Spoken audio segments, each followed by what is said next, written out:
তো, তুই আমাকে সবকিছু বলতিস তো, বল না মাকে কি হয়েছে। মা মা মা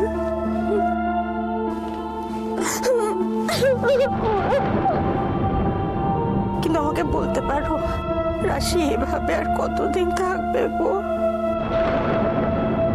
কি হয়েছে? আমি তো দিব্যি হাসছি, কিচ্ছু হয়নি আমার কিচ্ছু হবে না, আমাকে জমেও নেবে না। তোমার কি অবস্থা হয়েছে সেটা তুমি নিজেই বুঝতে পারছো না, আর তাছাড়া আমাকে নিয়ে তো চিন্তা করার কিচ্ছু হয়নি, কারণ আমি এখন তো তোমাদের সাথেই থাকবো এখানেই।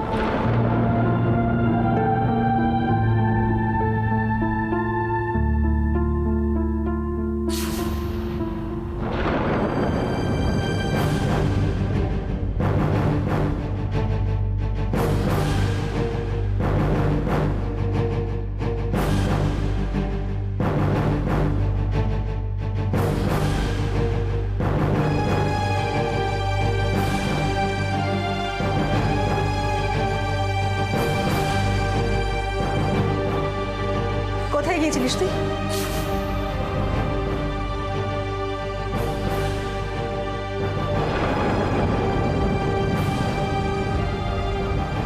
কি হলো? কথা জিজ্ঞাসা করছি, কানে যাচ্ছে না? তুই আবার কাউকে কিচ্ছু না বলে কোথায় চলে গিয়েছিলিস?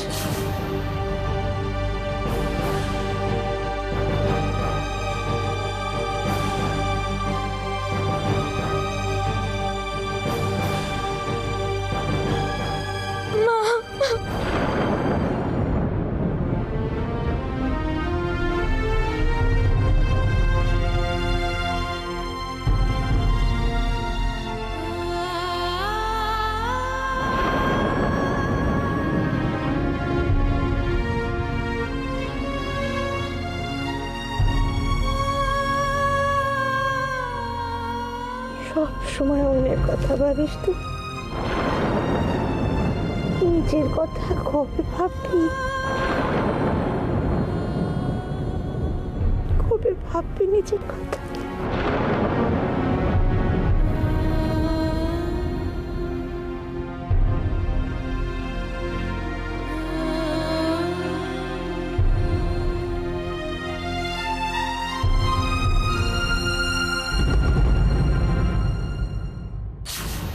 না না, দিদি যে ফোন করেছিল এখনই কাউকে জানাবার দরকার নেই। কেন? বললে কি প্রবলেম? আমি যখন বলতে বারণ করে দিয়েছি তখন তুমি বলবে না, ব্যাস। তাছাড়া এতদিন পরে দিদি আমাকে বা পরমাকে ফোন না করে হঠাৎ তোমাকে ফোন করতে গেল কেন? সেটা আমি কি করে বলবো? ইনফ্যাক্ট মামির ফোন পেয়ে আমি বেশ অবাকই হয়েছিলাম যে আপনারা সবাই থাকতে মামি আমাকে কেন ফোন করলেন। দিদি শুধু খোঁজ খবর নেবার জন্য ফোন করেছে বলে তো আমার মনে হয় না। পলাশটা নির্ঘাত কিছু লুকোচ্ছে আমার কাছে। দিদি তোমাকে আর কি বলেছে? না, সেরকম কিছুই নয়, ওই অফিসের ব্যাপারে কিছু ইনস্ট্রাকশন দিলেন। আমি বরং জিজ্ঞেস করছিলাম কেমন আছো, কোথায় আছো, কবে ফিরবে, এই আর কি। পলাশটা বেশি চালাক ভাবছে নিজেকে, উল্টো পাল্টা কথা বলে আসল কথাটা এড়িয়ে যাচ্ছে। মাইমা কিছু ভাবছেন? আরে মামির ফোন পেয়ে আমি তো খুব নিশ্চিন্ত বোধ করছি। অ্যাটলিস্ট মামি যেখানেই আছেন ভালো আছেন, ঠিক আছেন, এর থেকে আর বেশি কি হতে পারে বাবা। অনেকদিন পর একটু নিশ্চিন্তে ঘুমানো যাবে। উফ, যা টেনশন ছিল। যা বাবা। কিন্তু আমি তো নিশ্চিন্ত হতে পারছি না, কোথাও একটা কিছু ঘটছেই।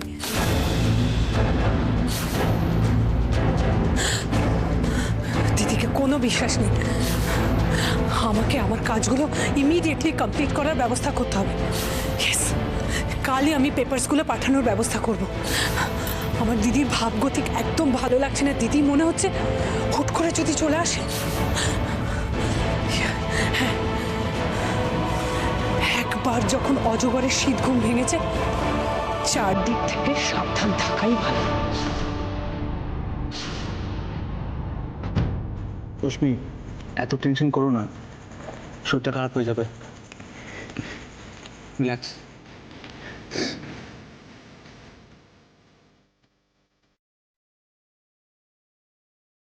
তোমার জন্য আমার ফ্যামিলির যা ইনসাল্ট হয়েছে তার হিসেব আমি আজ নেব। Don't cross your limit. Stupid girl, তোমার মমি আজ আমাকে এখানে পাঠিয়েছে, বুঝতে পেরেছো?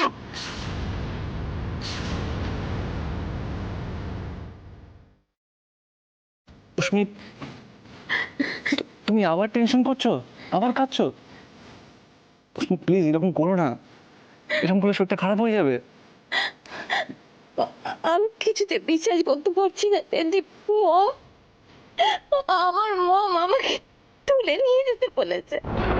আমি জানি যে মম আমাদের কোনোদিনও মেনে নেবে না, ঠিক আছে, কিন্তু মম এতটা নিচে নেমে গেল, এতটা। সুস্মিত, তুমি তোমার মমকে আমার থেকে ভালো করেছে না? না দেব, এই মমকে আমি তো চিনি না। আমি আমি আমি ভাবতে পারছি না যে মম আমার সুস্মিত, তুমি তোমার মমকে নয়, অপলা রয়ের ইগোকে হার্ট করেছো। তাহলে মম ভিকিকে দিয়ে আমাকে, ছি ছি, আজকে আমি ভাবতে পারছি না যে আমি অপলারের মেয়ে। এটা ভাবতে আমার ঘেন্না করছে। সুস্মিত, শান্ত হও, মনটা একটু শক্ত করো। তুমি ঠিক বলেছ, হ্যাঁ, আমাকে শক্ত হতে হবে। আজকের পর থেকে আমার জীবনে তুমি ছাড়া আর কেউ নেই, কেউ নেই।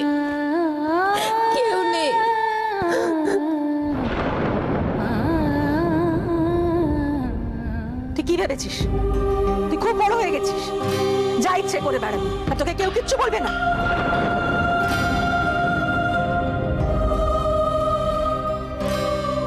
সব সময় তুই অন্যের কথা ভেবে যাচ্ছিস, নিজের দিকে কোনো খেয়াল নেই। সেটা মা হয়ে সহ্য করতে যে আমার কি কষ্ট হয় কি করে বুঝবি তুই?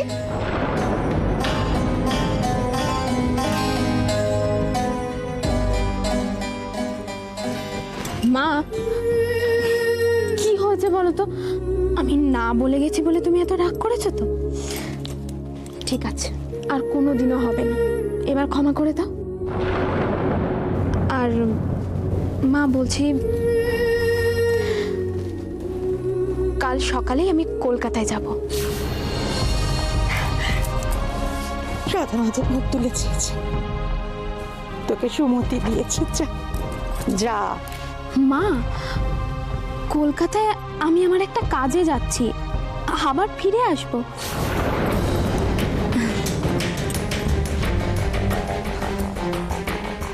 তুমি চাও না যারা দাদুকে মেরেছিল তাদের শাস্তি হোক? রাশি, ওই রায়বাড়িতে আমরা তোকে বিয়ে দিতে চাইনি। আমরা ভেবেছিলাম তুই উজ্জ্বলকে ভালোবাসিস, সেই জন্যই আমরা রাজি হয়েছিলাম। এখন তো দেখছি তুই বিক্রমপুরের লোকদের ভালো করবি বলে আর তোর দাদুর মৃত্যুর প্রতিশোধ নিবি বলে বিয়ে করেছিলি।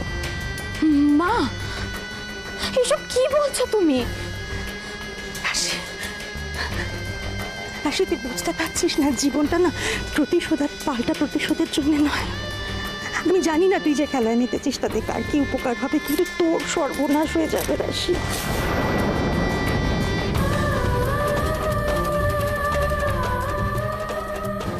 রাশি, আমি ভেবেছিলাম যে তোর সাথে উজ্জ্বলের মান অভিমান হয়েছে, তোরা তোদের মতো করে মিটিয়ে নিবি, কিন্তু এখন তো দেখছি কেন এরকম করলি রাশি? কেন আমি করলি রে মা? মা,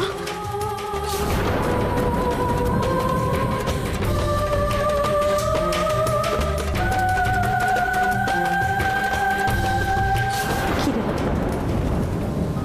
রাশি, চুপ করে আছিস কেন? কি লুকোচ্ছিস আমার কাছ থেকে? কি লুকোচ্ছিস তুই? রাশি, তুই এত সব বুঝিস, সেটা বুঝিস না যে সমাজ মেয়েদের ক্ষমা করে না। আমি কি করে বোঝাবো মা? আমি উজ্জ্বলকে কোথাও পাচ্ছি না, ও কোথায় আছে আমি সেটাও জানি না। কাল আমাকে যেতেই হবে।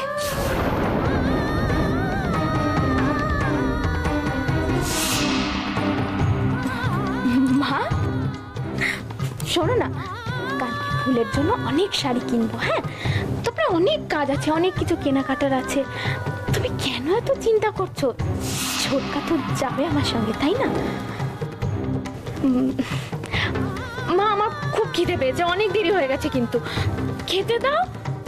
চলো, আমি যাচ্ছি, তুমি এসো। মা এসো।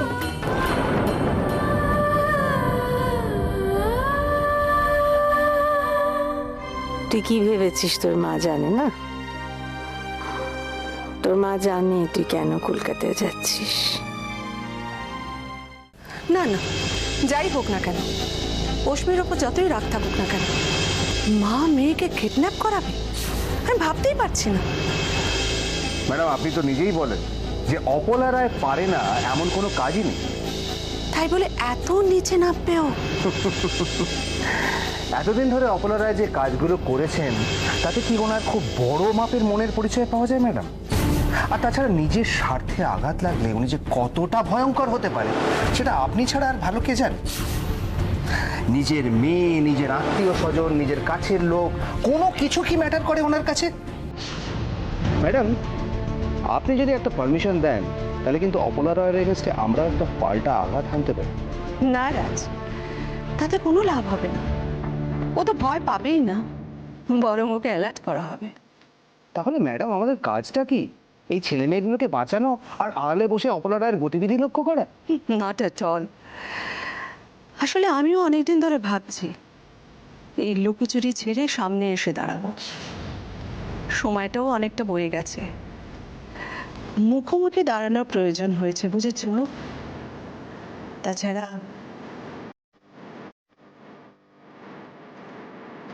আমার প্রাপ্যটুকুও তো বুঝে নিতে হবে, তাই না? এনিওয়ে, তার আগে আমি রাশির সঙ্গে একবার মিট করতে চাই। প্রমথেশ মুখার্জি কালকে অফিসে আসছে, ওয়াইন ফ্যাক্টরি স্টে অর্ডারের ব্যাপারে কথা বলবে। ও, আই সি। আর রাশি?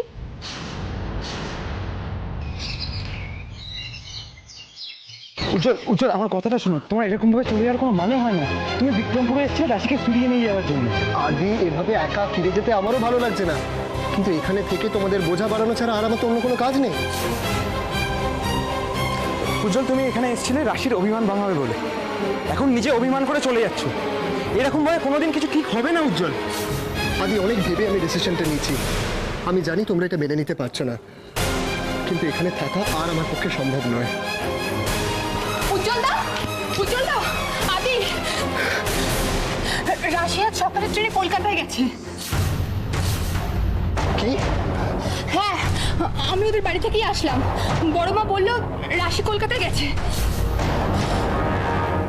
হঠাৎ কলকাতা? হ্যাঁ, মানে হয়তো সব অভিমান ভুলে তোমাকে দেখা করতে গেছে তোমার সাথে। উজ্জ্বলদা, উজ্জ্বলদা, উজ্জ্বল, আমার কথাটা শোনো একবার। বোঝার চেষ্টা করো। এক মিনিট। কি হলো?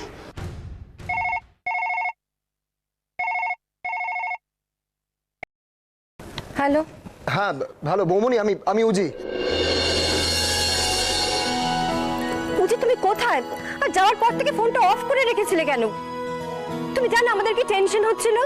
বৌমনি, আমি ঠিক আছি, তুমি আমাকে বলো রাশি ও বাড়িতে গেছে কিনা। দাঁড়াও দাঁড়াও দাঁড়াও, আচ্ছা তোমাদের ব্যাপারটা কি বলো তো? আমরা তো এই ভেবে শান্তি পাচ্ছি যে তুমি রাশির কাছে গিয়ে সব মিটিয়ে নিয়েছো।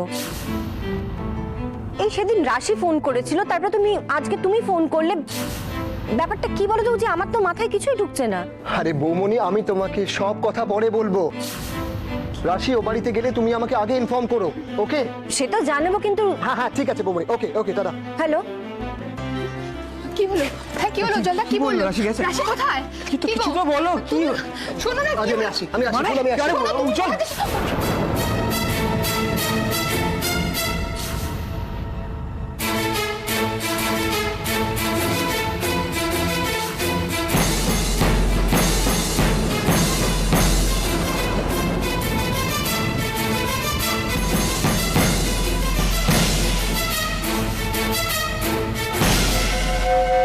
আপনি হঠাৎ এভাবে প্রেস কনফারেন্স ডাকলেন কেন, কোনো কারণ ছাড়াই?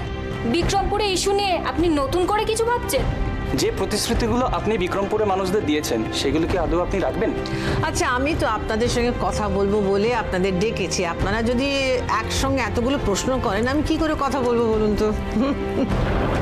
বিক্রমপুর বা অন্য কোনো ফ্যাক্টরি নিয়ে আমার কিচ্ছু বলার নেই। ইনফ্যাক্ট একটা টোটালি অন্য ব্যাপার নিয়ে আমার একটা অ্যানাউন্সমেন্ট করার আছে।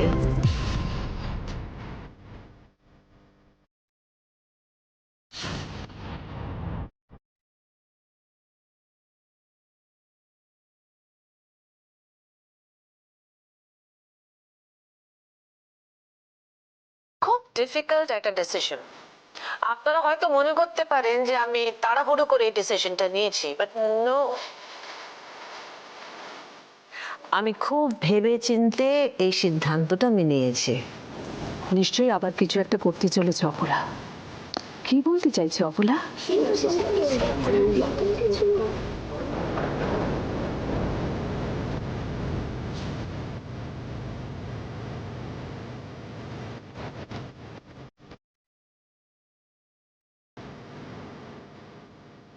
আস্তে আস্তে আস্তে আস্তে প্লিজ, আস্তে। আপনারা একটু চুপ না থাকলে আমি আমার কথা শেষ করবো কি করে? একটু কাইন্ডলি একটু ধৈর্য ধরুন, একটু শান্ত হন। লেট মি ফিনিশ, আমি শেষ করি আমার কথাটা।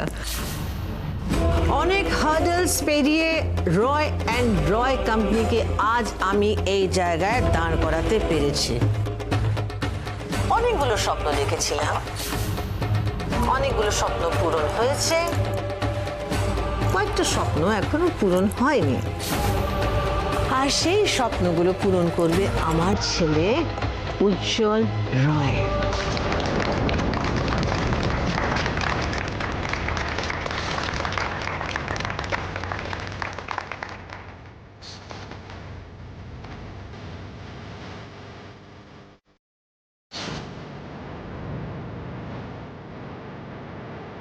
আজ থেকে, ইনফ্যাক্ট এই মুহূর্ত থেকে, রয় অ্যান্ড রয় গ্রুপ অফ ইন্ডাস্ট্রির সমস্ত উত্তরাধিকার হচ্ছে আমার একমাত্র ছেলে উজ্জ্বল রয়।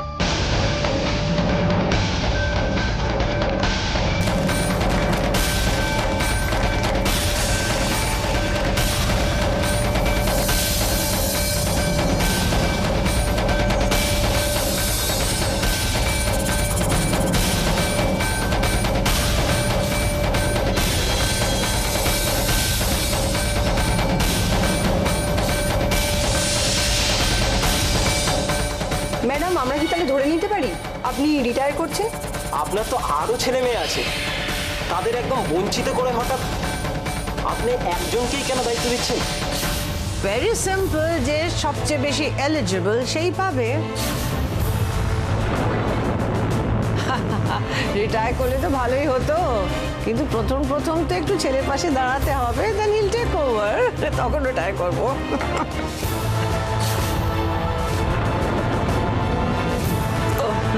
Thank you, thank you.